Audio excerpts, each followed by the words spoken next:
read this amazing article in the New York Times of Israel, and I saw this montage of Brian Widener from the moment he was tattooed, facially tattooed, to the point that he had no tattoos at all. And I read the article and I was blown away.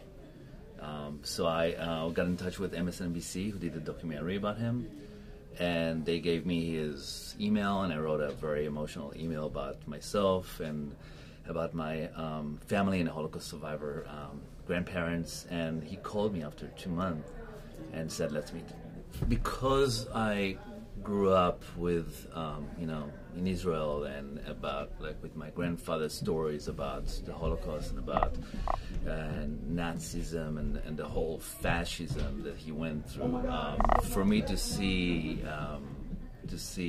someone who went through another way, a different way, and this journey that this guy made touched me a lot. And my grandfather is, he told me about how he started to forgive the second and third generation of Germans, and forgiveness is something that we really cherish in our family, and this is kind of a value that he gave us.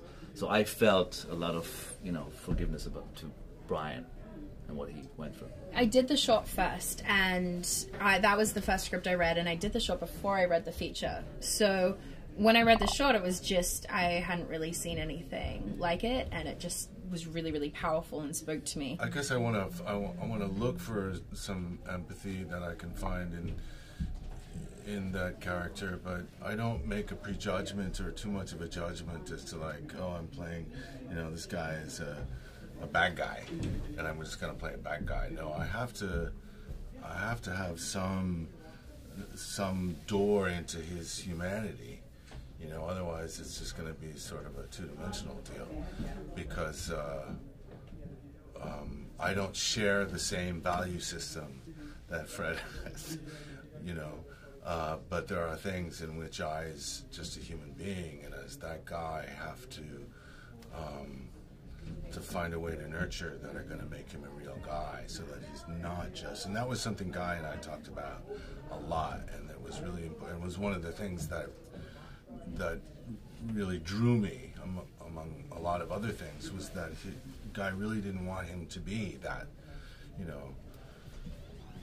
that so easily, I mean, of course you judge somebody like that, but as the human playing him, we had to have a certain softness or ways in which this guy, I don't know if softness is the right word, but we had to find ways in which to make him accessible somehow. There's kind of a line in the movie that says, if I take those tattoos off of my face, will I still be the same angry man I used to be?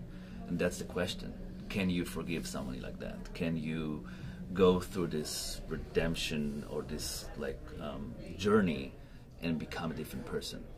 And that's what we bring to the table. So he's trying to be a better man. I'm not sure he will be 100% a better man, but he's trying. Yeah. And can we forgive somebody who wants to be a better man?